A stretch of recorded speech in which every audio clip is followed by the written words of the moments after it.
주님 경배합니다.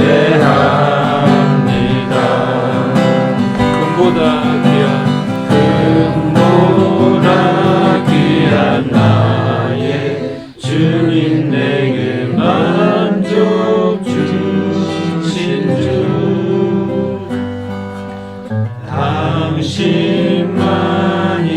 나의 기쁨 또한 나의 참 고백 주님만이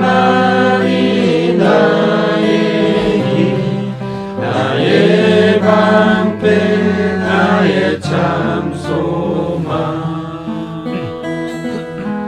나의 몸 정성 다 바쳐서 주님 경배합니다.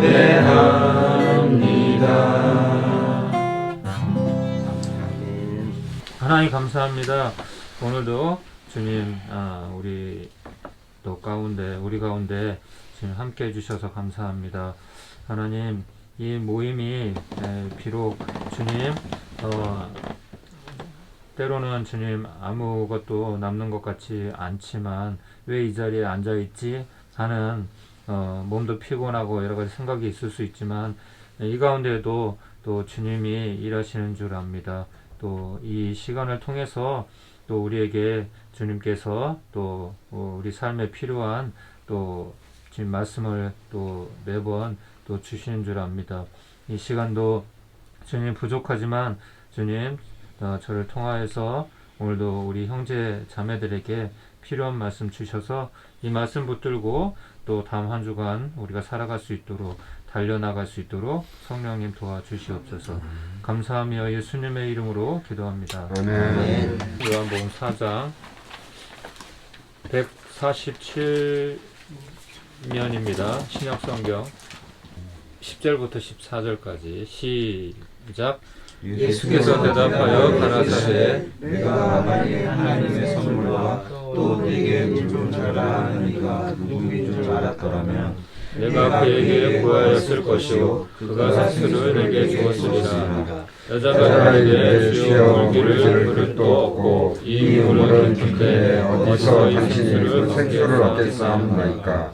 우리 조상 야곱이 이 물을 우리에게 주었고 또 여기서 자기와 자기 아들들과 짐승이 다 먹었으니 당신이 야곱보다 더 크니까. 예수께서 대답하여 가라사대 이 물을 마시는 자마다 다시 목마르려니와 내가 주는 물을 마시는 자는 영원히 목마르지 아니하리니 나의 주는 물은 그 속에서 영생하도록 솟아나는 샘물이 되리라. 아멘.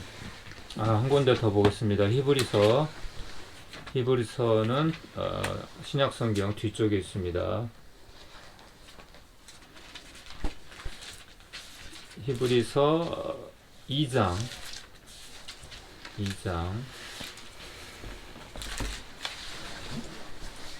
353면에 있습니다. 353면에 2장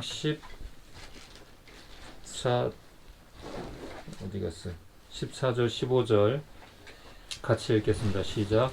자녀들은 혈과 함께 속하였음에 그도 또한 한 모양으로 혈과 육을 함께 지니심은 죽음을 통하여 죽음의 세력을 잡은 자 곧 마귀를 멸하시며 또 죽기를 소망으로 일평생 매어 종노릇하는 모든 자들을 놓아주려 하심이니. 아멘. 네, 오늘 제가 말씀 전하려고 하는 말씀의 제목은 두 가지 정서입니다. 오늘은 이 두 가지 정서에 대해서 좀 나누려고 하는데요. 사람에게는 여러 가지 정서가 있어요. 그렇죠? 여러 가지 정서가 있어요. 그렇죠? 좋은 정서도 있고 또 나쁜 정서도 있고 다양한 이런 이제 정서들이 있는데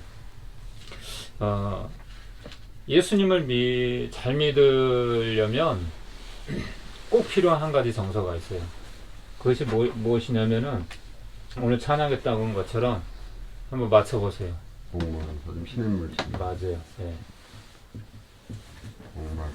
목마름이에요. 목마름. 그리고 예수님을 믿는데 가장 방해가 되는 정서가 또 하나 있어요. 뭘까요?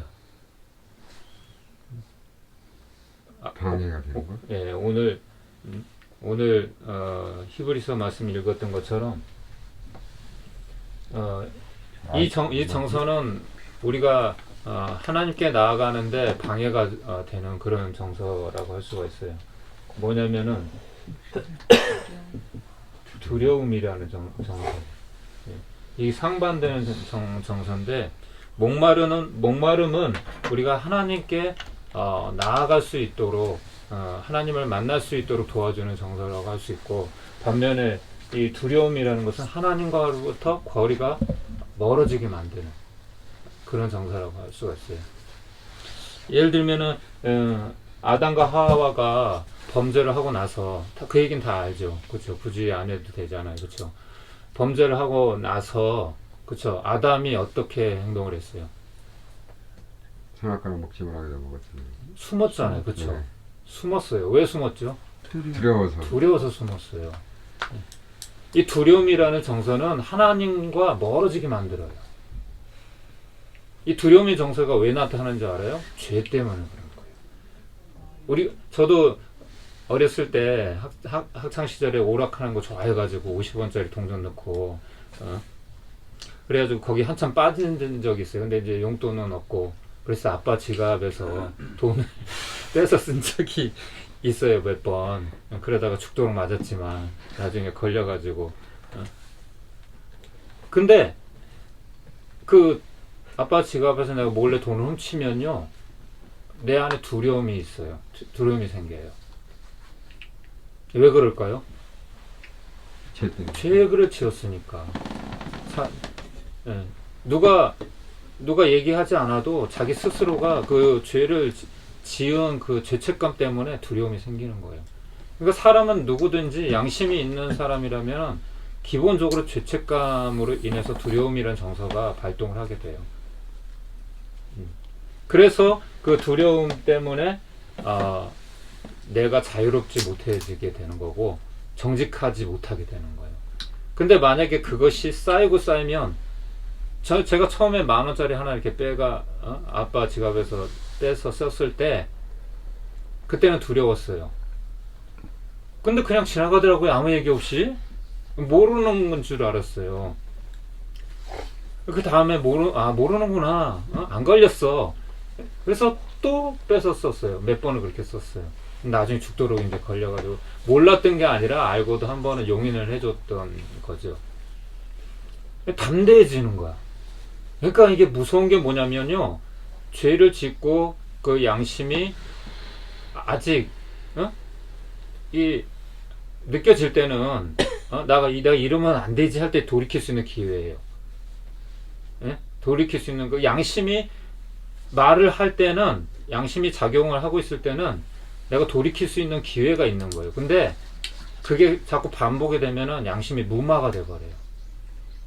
그게 돌처럼 굳어져 버려요. 그러면 그때는 안 들려요, 양심의 소리조차도. 그게 아주 무서운 거예요. 그게 바로 사단의 노예가 된 상태가 되는 거예요. 그러면 이제 사단이 하자는 대로 끌려가는 거예요, 자기도 모르게. 그게 마치 술을 마시면은, 이게 처음에 몇 잔은 상관없지만 나중에 알코올 중독까지 가면은, 처음에는 내가 술을 마시다가 술이 나를 마시다가 술이 술을 먹는. 그러니까 완전히 술 기운에, 내 정신으로가 아니라 술 기운에 그냥 내가 끌려서 사는 거예요. 마치 이제 그런 거하고 좀 비슷하다고 할 수 있죠. 그래서 이제 이 두려움의 정서라는 것이 하나님을 우리가 참 만나는데, 하나님과의 관계에 참 많은 장애가 되는 그런 정서 중에 하나예요. 그러면 우리는 어떤 정서가 필요할까요? 우리 인생에 있어서 목마름이라는 정서가 필요하다는 거죠. 목마름. 여러분, 누가 우물을 판다고 하죠? 누가 샘을 판다고 하죠? 목마른 사람이, 그렇죠? 배고픈 사람만이, 그렇죠? 배고파 본 사람만이 밥의 소중함을 알겠죠. 그렇죠. 눈물 젖은 빵을 먹어보지 않은 사람이 인생을 논하지 말라는 그런 말도 있는데, 고생 안 해본 사람은 절대 성공을 말할 수가 없어요. 그렇죠? 그런 것처럼 우리가 하나님을 믿는 데 있어서 이 목마름이라는 이 정서는 굉장히 중요한 정서입니다. 그런 얘기가 있어요. 오늘 찬양 우리 목마른 사슴 했지만은 그 찬양이 이제 시편 42편의 말씀을 인용해서 지은 이제 그 찬양인데, 시편 42편 1절에 보면은, 오늘은 성경을 좀 이렇게 찾으면서 좀 하려고 하거든요. 그래서 시편 42편 1절을 그거는 찾으셔갖고 한번 읽어주시겠어요? 오늘은 하나님이여 사슴이 시냇물을 찾기에 갈급함 같이 내 영혼이 주를 찾기에 갈급하나이다. 아멘. 예. 이 다윗의 시인데, 고라자손의 시인데, 그 시인이 그 자신의 하나님을 향한 그 갈망, 영적인 목마름을 사슴으로 비유를 한 거예요. 여러분, 이 사슴이 목이 마를 때는 어떤 상태라고 하냐면은, 바로 옆에서 포수가 이 사슴을 잡기 위해서 그렇게 겨냥을 하고 있어도, 포구를 겨냥을 하고 있어도 끔찍을 안 한대요. 안 도망간대요. 뭐 진짜인지는 모르겠는데 그렇다고 해요. 정말 목마를 때는 그런 상태가 된다는 거예요. 예. 차라리 그냥 내가 죽더라도 이 물은 마셔야 되겠다, 이런 상태가 된다는 거예요. 예. 그런 상태까지 가보신 분이 이 느낌을 알겠죠. 그렇죠. 아직 내가 그 정도 절망까지는, 아직 내가 그 정도까지 목말라 본 적이 없어 하는 사람은 이 말이 그냥 머리로는 이해가 돼도 어떤 느낌인지는 알 수가 없겠죠. 그래서 우리에게도 이런 사슴과 같은 그 영적인 목마름, 육적인 목마름도 목마르지만 영적인 목마름이 필요하다는 거예요. 우리 마태복음 누가 5장 3절 말씀 찾아서 한번 읽어주시겠어요? 마태복음 5장 3절. 심령이 가난한 자는 복이 있나니 천국이 그들의 것이며. 아멘. 심령이 가난한 사람은 복이 있나니 무엇을 얻을 수 있다는 거죠? 천국. 여러분, 천국은 성경에 보면 침노하는 자의 것이라고 그랬어요. 침노하는 자. 침노한다는 건 무슨 말인지 알아요? 그냥 가만히 앉아서 얻는다는 게 아니에요. 싸워야 되는 거예요. 피 흘리기까지 싸우라고 그래서 성경은 죄를 짓지 말고 이 죄와 싸우기를 피 흘리기까지 싸우라고 그랬어요. 여러분, 구원이라는 것이 그렇게 간단하게 얻어지는 게 아니에요. 상식적으로. 여러분, 하다못해 하버드 대학 들어가는 거 쉽나요? 그 하버드 대학 들어가기 위해서 얼마나 노력을 하겠어요. 그렇죠? 변호사가 검사가 되기 위해서 그 고시를 패스하기 위해서 얼마나 노력을 하겠어요. 몇 년을 그냥 하고도 실패하고 하는 그런 과정을 통해서 6수, 7수, 8수, 9수까지 이렇게 하는 얘기들 많이 우리가 듣잖아요.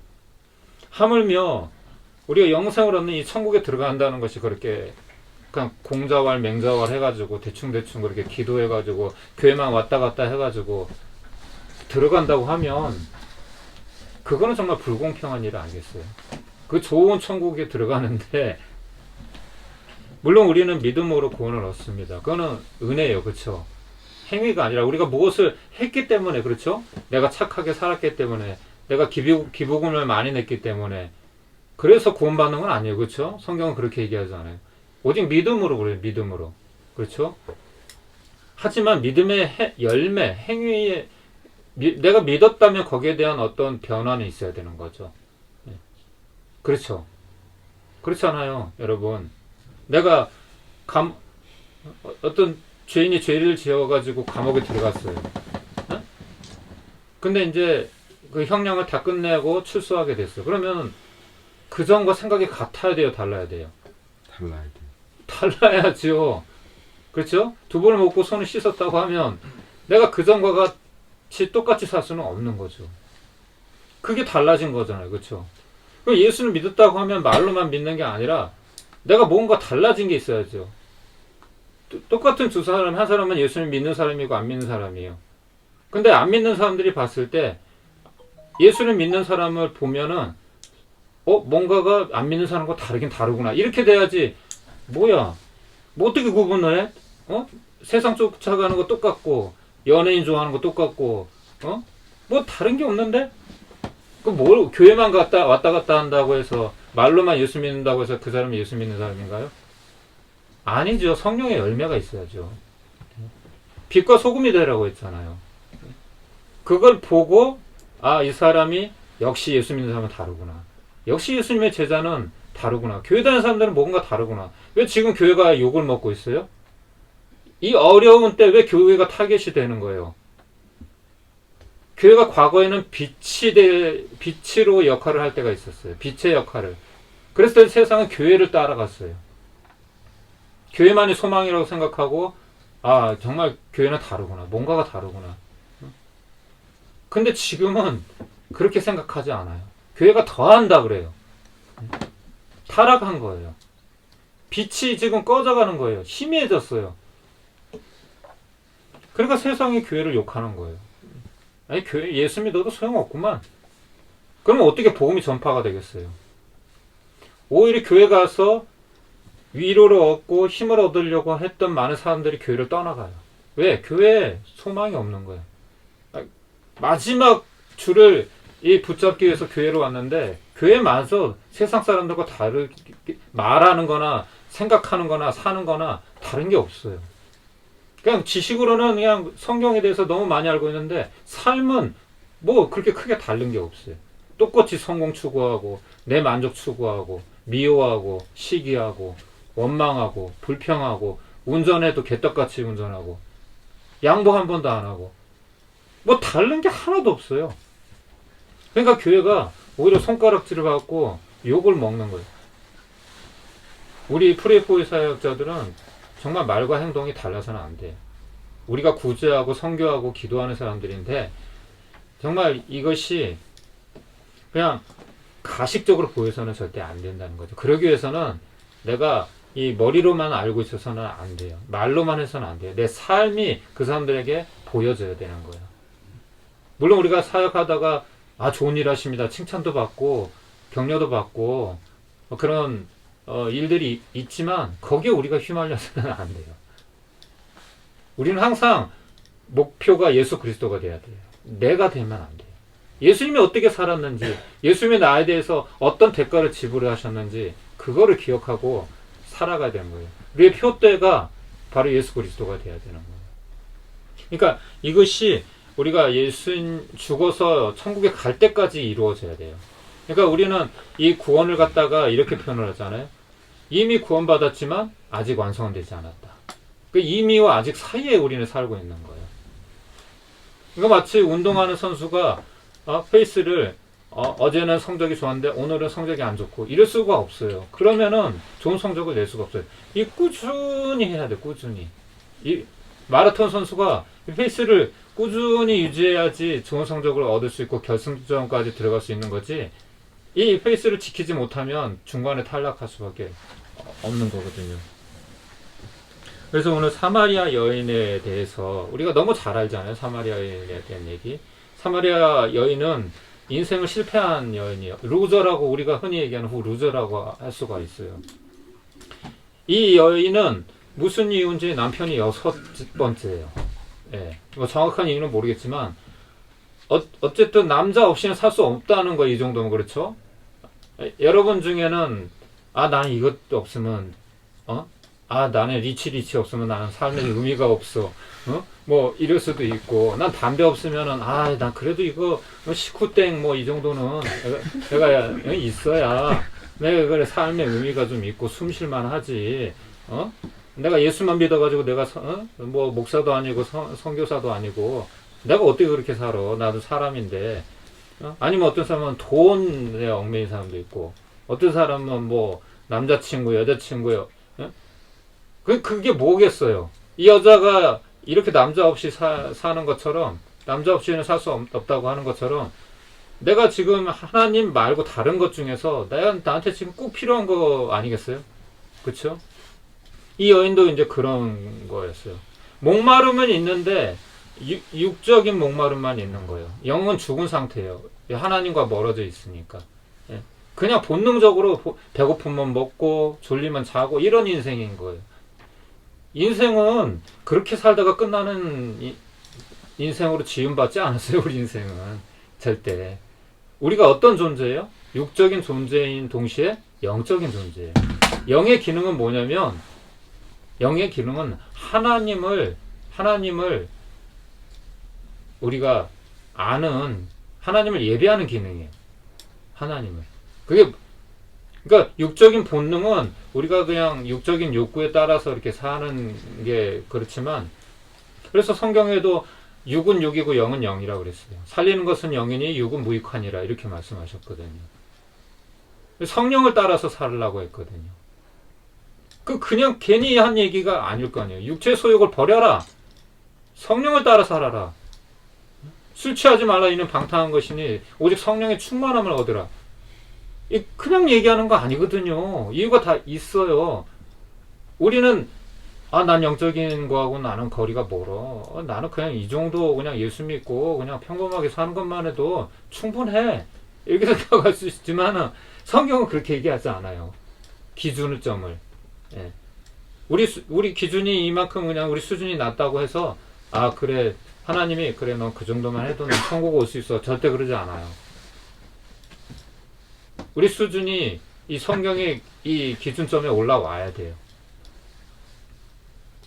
그거는 하나님이 하실 거예요. 우리는 할 수 없어요. 절대. 그래서 성경에 사람으로는 할 수 없을 때 하나님으로서는 다 할 수 있느니라. 내게 능력 주시는 자 안에서 내가 모든 것을 할 수 있느니라. 이렇게 고백을 하잖아요. 그렇죠? 그래서 할 수 없다 그렇게 포기할 필요는 없고요. 그는 하나님이 하십니다. 단지 우리는 아멘 하고 그냥 믿고 순종하고 따라가면 되는 거예요. 그래서 이 사마리아 여인에게 그런 목마름이 있었어요. 근데 그 목마름을 하나님이 아실까 모실까요? 우리의 목마름을 하나님이 다 아세요. 다 아세요. 예.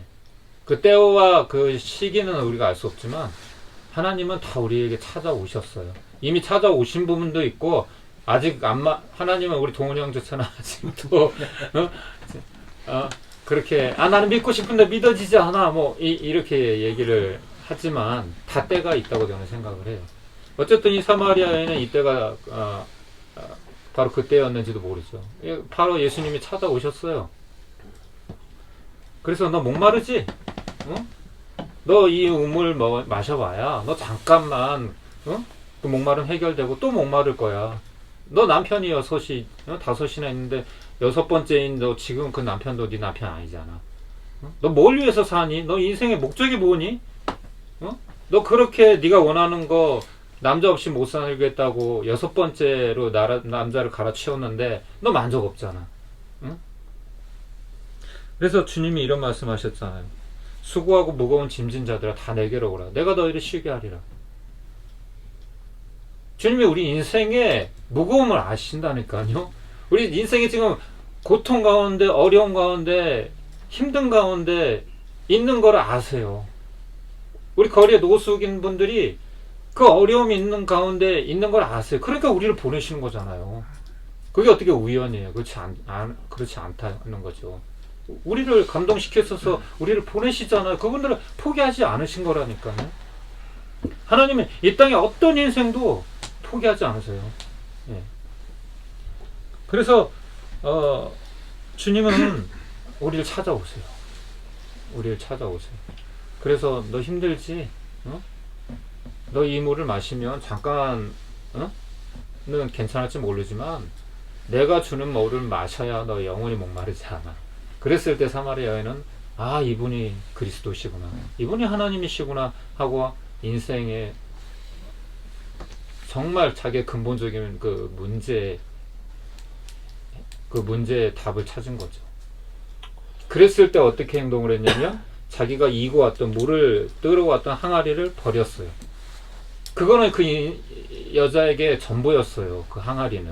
그게 없으면 물을 뜰 수가 없으니까. 버렸다는 거는 이제 나는 이제 육신의 목마름보다 내 영적인 그 목마름이 더 내가 중요했던 그 문제. 나는 지금까지 육신의 문제가 더 크다고 생각했는데, 내가 자꾸 내 육체가 만족을 얻지 못하고 힘들었던 원인은 여기에 있었구나. 그 해답을 찾은 거죠. 영적인 갈급함이었던 거죠. 자기도 몰랐던 문제인 거예요. 근데 인생의 주인이신 우리 하나님은 다 아시죠. 그리고 이 여인에게 다가와서 그 여인의 진정한 목마름이 무엇이었는지 알려주셨고 그걸 해결해 주신 거죠. 그랬을 때 그 여인은 이 물동이를 버려두고 마을에 뛰어 들어가서 사람들에게, 여러분, 제가 저 인생의 문제를 해결했습니다. 제가 그리스도를 만났습니다. 그전에는 사람들이 막 너 창렬하고 막 손가락질하고 그러니까 사람들을 피해 다니느라고 그 물 들어온 것도 그 정오에, 그 중동의 사막은 정말 정오에 그 햇볕이 얼마나 뜨겁겠어요. 그쵸? 엄청 뜨겁단 말이에요. 그런데 사람들이 두려우니까 아예 사람들을 대인기피증이 있어서 사람들을 피해 다녔거든요. 그래서 그 정오에 물 들어온 것인데, 이제는 자기가 사람들한테 찾아가서, 여러분, 이렇게 우리 문제가 진정한 목마른 진정한 문제가 해결이 되면은요, 내가 그냥 사람들이 어떤 두려움이 없어져요. 내가 자유하게 되면은 그냥 어떤 그런 그 비난이나 뭐 그런 것도 두렵지가 않아져요. 진정한 자유를 얻게 되면. 그래서 예수 그리스도로 말미암아 얻어지는 자유겠죠. 우리 안에 그런 자유함이 있기를 원합니다. 예, 이런 기쁨이. 그래서 주님께서는 이 여인을 찾아가셨고 이 여인의 진정한 목마름을 해결해 주셨던 것처럼 우리 안에도 분명히 목마름이 있을 거예요. 제가 다 알지 못하는 그 목마름이 주님을 만나야 된다는 거예요. 주님을. 예. 그리고 첫 번째는 목마름이 있어야 되고, 이 목마름이 있어야만이 우리는 주님을 만날 수가 있는 거예요. 여러분, 목이 마르지 않는데 물을 찾는 사람은 없어요. 예, 목이 말라야죠. 배가 고파야, 그렇죠? 양식을 찾는 거죠. 그런데 또 하나 위로의 말씀은 뭐냐면은 하나님의 본심. 많은 사람들이 하나님의 이 본심을 모르기 때문에 오해를 하는 거거든요. 왜 하나님 내 인생은 이래요? 난 열심히 살았는데, 난 최선을 다했는데 왜 나만 이렇게 힘들게 살아야 돼요? 저도 할 만큼 했잖아요. 그런 이제 마음을 갖게 되거든요. 사람이라는 것이. 저도 그랬었어요. 제가 일이 안 되고 막 그럴 때는 알고 보면 내 문제인데도 불구하고 만만하게 하나님이니까, 여러분 누구한테 이렇게 짜증내고 부모에게 짜증을 부리고 뭐 친구에게 짜증을 부리고 이런 거 있잖아요. 그게 왜 그러냐면 하나님은 보이지 않잖아요. 하나님을 향한 원망인데 다른 사람에게 타겟이 가는 거예요. 가인이 동생 아벨을 왜 죽였는지 알아요? 하나님을 때려잡고 싶은데 하나님이 안 보이는 거야. 하나님 보세요. 나 당신 나한테 이랬으니까 나 이렇게 복수합니다. 이렇게 하는 거예요. 아벨을 쳐 죽인 거예요. 그러니까 사람은 자기 분노를 사람에게 쏟아요. 그건 잘못된 거거든요, 사실. 하나님께 쏟고 싶은데 내 인생 왜 이래? 나는 정말 제대로 산 것 같은데, 나 열심히 살았는데 내 인생 왜 이래? 하고 원망하는 거거든요. 그 원망하는 마음을 부모, 형제, 친구, 다른 사람에게 돌리는 거예요. 그리고 때로는 자책감을 가지고 자기 자신을 막 학대를 하고 자학을 하고, 그러다가 뭐 자살을 하기도 하고. 그거는 뭐 돈의 문제가 아니에요. 돈이 있는 사람도 그래요. 인기가 있는 사람도 그래요. 알잖아요, 여러분. 그건 영적인 문제예요, 영적인 문제. 그러니까 이 영적인 문제가 해결되지 않으면 인생은 절대 만족이 없어요. 이 사마리아 여인처럼. 그럼 우리 하나님의 본심이 뭔지를 알아봅시다. 하나님의 본심. 우리가 오해를 했는데 하나님의 본심은 이렇대요. 에레미야 애가 3장 33절 누가 찾아서 한번 읽어주세요. 에레미야 애가는 구약 성경에 있습니다. 3장이야? 예, 에레미야 다음에 에레미야 애가 3장 33절 하나님의 본심이 무엇인지. 주께서 인생으로 고생하게 하시며 근심하게 하시면 본심이 아니시로다. 아멘. 아멘. 여러분 이걸 믿어야 돼요. 우리 고생하는 거 하나님이 원하시는 거 아니에요. 우리 고통 가운데 고난 사단에게 정말 노예가 돼가지고 이렇게 끌려가는, 죽기를 무서워해가지고 히브리서 2장 14절 15절 말씀처럼 우리 인간이 이 두려움의 정서 때문에 우리가 사단에게 노예가 되고 끌려가는 거거든요. 그리고 그래서 이런 말도 있잖아요. 당근과 채찍이라는 말 있잖아요. 당근과 채찍. 그거는 이제 어떤 이제 동기부여 이론이라고 하는데, 어떤 것이냐면 예를 들면 이런 거예요. 당나귀는 굉장히 고집스럽대요. 그래서 주인 말을 잘 안 듣는데요. 근데 이 당나귀가 말을 듣게 길들이게 하기 위한 방법인데, 당나귀가 좋아하는 먹이를 갖다가 끈에 달아가지고 이게 앞에다가 이게 주는 거예요. 그러면 나귀는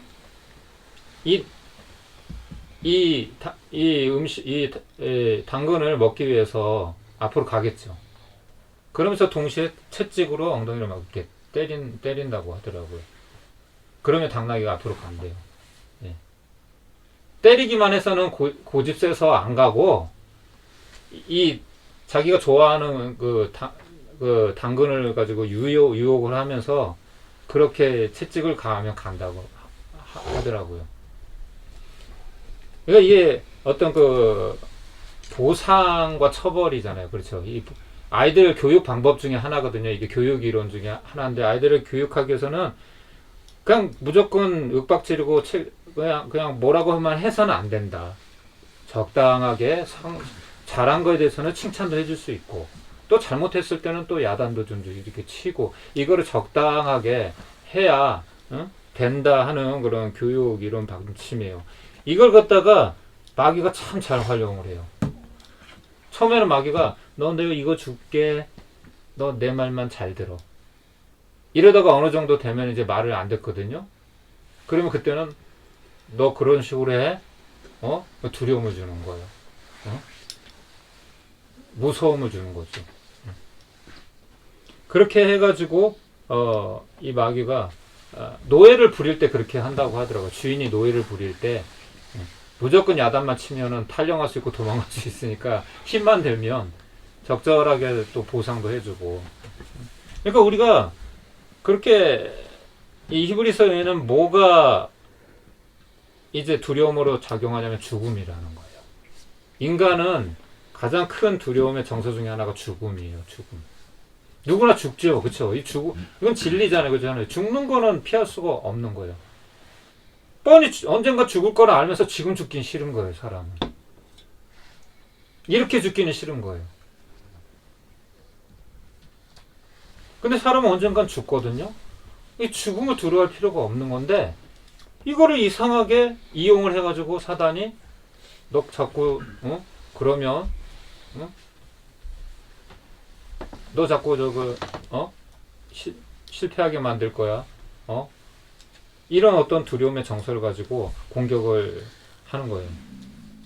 근데 하나님의 본심이 뭐라고요? 우리가 고생하는 것이, 우리가 힘들게 이렇게 고생하고 고통을 받고 이런 것이 하나님의 본심이 아니래요. 또 다른 말씀에는 뭐라고 말씀되어 있냐면은 하나님께서 내가 너희를 향한 내 생각을 말하겠다. 나의 생각은, 너희를 향한 나의 진심은 평안을 주는 거야. 그리고 장래의 소망을 주는 거야. 이렇게 말씀하세요. 여러분이 이 하나님의 마음이 느껴지나요? 이게 느껴져야 돼요. 그러기 위해서 예수 그리스도가 이 땅에 오신 거잖아요. 소망 없던 우리 인생에게 이 땅에 주님이 오신 거잖아요. 친히. 우리 인간으로서는 만민 중에 다른 이름을 주신 적이 없다. 오직 예수 그리스도로만이, 길과 진리 생명이 되시는 예수 그리스도만이 우리가 구원을 얻을 수 있기 때문에. 왜냐하면 인간으로서는 이 문제를 해결할 수가 없어요. 죄의 문제, 죽음의 문제, 이런 것들을 해결할 수가 없거든요. 그래서 예수님이 이 땅에 오셨잖아요. 그것이 하나님의 사랑이었잖아요. 나도 나를 포기했는데 하나님은 우리를 포기하지 않으신 거잖아요. 우리를 찾아오신 거잖아요. 그래서 우리가 이 두려움을 극복을 할 수가 있어야 돼요. 첫 번째 방법은 목마름으로 이 두려움을 해결할 수 있어요. 이 목마름이 두려움, 나까짓껏 뭐 자살한 사람이 왜 자살을 할까요? 두려움이 없어요. 예? 두려움이 없어요. 아니죠. 더 이상 소망이 없으니까. 나는 차라리 더 이상 나는 이제 뭐 완전한 절망. 나는 이 죽음이 끝이라고 생각을 하는 거예요. 그러면 이제 내 고통에서 벗어난다고 생각해요. 근데 성경은 그렇게 얘기하지 않아요. 한번 죽는 것은 정해진 것이고 그 죽은 후에는 심판이 있다고 말씀하세요. 근데 사람들이 이해를 못해. 죽으면 끝이야. 연탄가스 마시고 그냥 잠들면 나는 이제 영원한 고통으로부터 벗어나는 거예요. 알코올을 통해서 이 잠깐의 이 시름들을 벗어날 수 있겠다. 그런 정서가 있는 거예요, 사람은. 무의식 중에. 하지만 그것이 끝이 아니라는 걸 우리는 잘 알죠. 죽음이 끝이 아니라는 걸 우리는 잘 알죠. 그래서 죽음이 회피의 수단이 될 수는 없어요, 결코. 네. 문제가 있으면 인생은 이 돌파해야 돼, 적극적으로. 어떤 문제든지 피해갈 수는 없어요. 내가 이 문제를 피해가잖아요? 그럼 또 이 문제 다시 나와요. 언젠가는. 또 만나게 돼요. 이 문제가 아니라도 다른 문제가 나와요. 언젠가는. 그래서, 제가 사람들과의 이 관계에, 제가 이제 사람들에게 그런 상담을 할 때나 얘기를 할 때, 관계에 대해서, 얘기할 때, 저는 이렇게 좀, 적극적으로 해라. 관계에 대해서. 네가 어떤 싫어하는 사람이 있다고 해서 그 사람을 그 순간만 피한다고 해서 다른 문제가 생기는 거 아니다. 이 회사에서 네가 싫어하는 사람이 있어가지고 다른 회사로 옮긴다고 해서 거기서 너 좋아하는 사람만 다 있는 거 아니다. 가장 좋은 건 네가 바뀌어야 된다. 아니면 그거를 인정하고 돌파할 수 있도록 하나님께 지혜를 구하는 게 낫다. 저는 그렇게 가르치거든요. 그렇지 않으면 시간만 허비하는 거예요. 항상 똑같은 문제 가지고 뱅뱅뱅뱅뱅 돌다가 그냥 그렇게 인생 시간 낭비하는 거예요. 어떻게 인생을 내가 좋아하는 것만 하고 살 수 있어요? 그런 인생은 없죠. 예. 그래서 사단은 이 죽음이라는 걸 가지고 우리를 계속 지금 억압하면서 그렇게 우리를 지옥으로 몰고 가잖아요. 요한복음 10장 10절에 도둑질하는 자는 도둑이 오는 것은 죽이고 멸망시키고 해치려는 것뿐이요 내가 온 것은 양으로 생명을 얻게 하고 더 풍성히 얻게 하려는 것이다. 이렇게 말씀하거든요. 그 앞에 도둑은 누구냐면 마귀예요. 사단 마귀. 그 뒤에 내가 온 것은 나는 예수 그리스도고. 이게 극명한 대조를 이루는 거잖아요. 그렇죠? 그래서 사단은 수단과 방법을 가리지 않고 우리를 지옥으로 멸망으로 이끌어 가려고 그렇게 하죠. 그래서 하나님의 세상을 이처럼 사랑하사 독생자를 주셨으니 이는 저를 믿는 자마다 뭐하지 않고 멸망하지 않고 영생을 얻게 하심이니라. 그래서 인생은 다른 길이 없어요. 둘 중에 하나 선택을 해야 돼요. 둘 중에 하나. 네. 결과적으로는 그래요. 결과적으로. 두려움을 물리치는 방법이 아까 말씀한 우리 하나님의 본심을 알아야 된다. 그렇죠? 하나님 그 본심만 분명히 내가 확신하고 있다고 하면 어떤 상황에서 흔들리지 않을 수 있는 거죠. 그 사랑을 붙잡고 우리가 믿음으로 나아갈 수 있는 거죠. 또 하나는 디모데후서 1장 7절 말씀 한번 볼까요? 디모데후서 1장 7절 말씀. 두려움을 물리치는 방법. 이것도 하나님의 본심이죠. 두려움을 갖고 있는 우리에게 주님께서 말씀해 주시는 하나님의 본심이 어떤 것인지 찾으신 분 한번 읽어주세요. 하나님이 우리에게 주신 것은 두려워하는 마음이 아니요 오직 능력과 사랑과 절제하는 마음이니. 아멘. 아멘. 하나님이 우리에게 주고 싶어하는 그 마음이 두려움이 아닌 거예요. 두려움이 아닌 거예요. 요한일서 4장 18절 말씀 한번 읽어주시겠어요? 요한일서 4장 18절 말씀.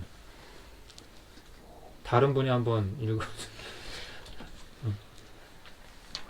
요한일서 4장 18절. 이 말씀만 하고 마칠게요. 요한일서 4장 18절 말씀. 사랑 안에 두려움이 없고 온전한 사랑이 두려움을 내쫓나니 두려움에는 형벌이 있음이라. 두려워하는 자는 사랑 안에서 온전히 이루지 못하였느니라. 아멘. 여러분 아까 아담과 하와 얘기를 했지만 아담이 범죄하였을 때 어떻게 행동을 했다고 했죠? 두려워서 숨었다고 했죠. 여러분 이 두려움은 우리를 숨게 만들고 피하게 만들고 소극적이게 만들고 부정적이게 만들어요. 이 두려움은 하나님께 나아가는 아주 큰 장애물입니다. 이 두려움을 물리칠 수 있는 방법이 있다고 하네요. 그렇죠? 방금 읽은 요한일서 4장 18절. 사랑 안에 두려움이 없다. 온전한 사랑이 두려움을 내어 쫓는다. 아멘. 아멘. 여러분 하나님의 사랑 안에 거하면 우리 두려워할 필요가 없어요. 늑대와 이리가 버글버글해요. 주변에. 근데 울타리가 탁 쳐져 있어. 그리고 거기에 목자가 양들을 돌보고 있어요. 그 양들은 절대 불안해하지 않습니다. 어떤 순간에도 흔들리지 않습니다. 근데 그 울타리를 벗어난 순간부터 양들은 벌벌 떨기 시작합니다. 우리가 바로 이 하나님에게 사랑이라는 은혜라는 이 울타리 안에 있기만 하면 우리는 안전해요. 절대 불안할 필요가 없어요. 의심할 필요도 없어요. 걱정할 필요도 없고 염려할 필요도 없어요. 오직 하나님을 신뢰하면서 우리는 그냥 나아갈 수가 있는 거예요. 그러니까 우리 관계도 사실 마찬가지죠. 그렇죠? 우리가 누군가에게 신뢰의 관계가 돼 있으면 우리가 상대방을 두려워할 필요가 없잖아요. 그렇죠? 그것이 상당히 중요한 것 같습니다. 형제가 있었는데 동생이 형은 참 공부 열심히 해가지고 이제 변호사가 됐어요. 근데 동생은 말썽장이어가지고 나쁜 짓만 하다가 실수로 죄를 지은 거예요. 물건을 훔친 거예요. 근데 이제 형한테 부탁을 한 거예요. 형, 나 감옥 가게 생겼어. 좀 도와줘. 형이 변호사니까. 그래? 야, 너 그렇게 살지 말라니까. 그렇게 타이르면서 너 이번만 내가 변호해 줄 테니까 다시는 너 나쁜 짓 하지 마. 그러고 이제 구해줬어요. 근데 나중에 또 마음을 고쳐먹지 못하고 나중에 사람을 죽이게 됐어요. 근데 또 형한테 갔어요. 형, 나 어떡해? 나 일부러 그런 거 아니야. 나 이번만 좀 도와줘. 근데 그때 형은 법관이었어요. 실형을 할 수 있는 법관. 형이 그렇게 얘기하는 거예요. 내가 그때는 변호사여서 널 도와줄 수 있었지만 난 지금 법을 공정하게 집행해야 되는 법관이기 때문에 어쩔 수가 없어. 내가 그때 너 조심하라고 했잖아. 그렇게 얘기를 했다는 거예요. 여러분 인생은 선택인 것 같아요. 선택. 내가 몰라서 우리가 신앙생활을 정말 잘하고 싶지만 잘 못하는 것이고 하나님을 잘 믿고 싶지만 잘 안 되는 그런 건 아닌 것 같아요. 지식적인 문제는 아닌 것 같아요. 우리 안에는 목마름이 있는가 한번 살펴봤으면 좋겠어요. 이 목마름이 지금뿐만 아니라 내일도 모레도 영원히 주님 오시는 그날까지 이 목마름이 없다면 우리는 분명히 내가 성공했을 때 쉽게 교만해질 수 있고 내가 잘 안 될 때는 그냥 절망하고 좌절하고 이런 두려움 가운데 여전히 갇혀가지고 사단이 이렇게 그냥 끄는 대로 저렇게 끄는 대로 그냥 그렇게 우리는 지배를 받고 살아갈 수밖에 없는 거죠. 하지만 예수 그리스도가 이 땅에 왜 오신 거예요? 이 사망과 이 어둠의 권세를 이기셨잖아요. 그럼 우리도 이길 수 있는 거예요. 그리고 우리에게 진정한 자유를 주셨잖아요. 그렇죠? 진리를 알지니 진리가 너희를 자유케 하리라. 여기에 자유는 그러한 자유인 거예요. 어떤 어떠한 것에도 우리가 속박당할 필요가 없는 그 자유. 그 자유를 얻은 사람만이, 누려본 사람만이 그 기쁨이 무엇인 줄 알아요. 그 기쁨을 누려본 사람만이 나눌 수 있고 베풀 수가 있는 거예요. 그 모든 상처와 억압과 그 고통과 그 사단이 주는 거잖아요. 그렇죠? 우리가 알고도 당하고 모르고도 당할 수 있지만 어쨌든 우리가 주님 안에서 이 모든 쇠사슬이, 이 묶여있는 쇠사슬 같은 이런 이런 불편한 억압들이 이 공포와 고통에서 풀린 거란 말이에요. 예수 그리스도로 말미암아. 그래서 우리가 이 사실을 기억하고 우리에게 주어진 이 무한한 기회를 하나님의 영광을 위해서 살았으면 좋겠습니다. 마지막으로 당부하고 싶은 것은 주님이 언제 오신다고 딱 날짜를 정한 적이 없어요. 내일 올 수도 있고 오늘 밤에 올 수도 있어요. 여러분 준비가 됐나요? 준비가 항상 돼 있어야 돼. 그러기 위해서는 우리 목마름이 있어야 돼. 난 주님 없이는 살 수 없지. 물고기가 물을 떠나서 살 수 없는 것처럼 나는 목마른 사슴이 수가 옆에서 포구를 이렇게 겨누고 있는데도 죽이려면 죽여. 난 지금 목말라 죽겠어. 나 이게 더 중요해. 그런 것처럼 여러분의 삶에 이 목마름의 우선순위, 이것이 매번 매초 매시간 매일 우리가 지속적으로 가지고 살아야 된다는 것이죠. 그랬을 때 우리가 주님이 언제 오시든지, 그런 목마름이 있었던 사람이 주님이 오실 때 반갑지, 안 그래요? 그렇죠? 아까 형제 얘기했지만은 변호사였을 때는 구해줄 수 있어요. 주님이 첫 번째 오셨을 때는 어땠어요? 구원자로 오셨어요. 그렇죠? 회개하고 돌이키는 자를 구원해 주시기 위해서. 그냥 두 번째 오실 때는 구원자로 오시지 않으세요. 심판주로 오세요. 그때는 기회가 없어요. 그때 내가 예수 잘 믿을 거야. 내가 그때 정말 잘했어야 되는데. 그때 정말 내가 돌이킬 수 있어요. 그게 기회였는데. 이 후회해도 소용이 없는 거예요. 성경에는 이를 갈며 후회할 것이다, 그렇게 표현을 하잖아요. 그런 후회가 없는 인생이 되기를 저도 마찬가지고 축원합니다. 아멘. 사랑의 주님, 오늘 이렇게 좋은 말씀 우리 목사님을 통해 들었습니다. 이렇게 듣게 해주심에 감사합니다. 주님, 우리가 어떤 기도를 할 때 정말 하나님의 나라와 하나님의 의를 구하는 그러한 기도할 때 정말 오늘 들은 말씀처럼 그 기도도 또한 목마름으로 항상 할 수 있는 기도가 되게 하여 주시고, 우리가 육적인 것에 또 세상적인 것에 눈을 돌리지 않고 마음을 또한 사단으로 뺏기지 않도록 주님, 저희 생각과 마음을 저희가 예수 그리스도 안에서 지켜주시고 또 우리 늘 함께 해주셔서 정말 하나님이 원하시는 그러한 길로 저희 형제들과 또 함께하는 동역자분들 달려갈 수 있도록 주님 은혜 베풀어 주시옵소서. 예수 그리스도의 이름으로 기도드립니다. 하늘에 계신 아버지의 이름을 거룩하게 하시며 아버지의 나라가 오게 하시며 아버지의 뜻이 하늘에서 같이 땅에서도 이루어지게 하소서.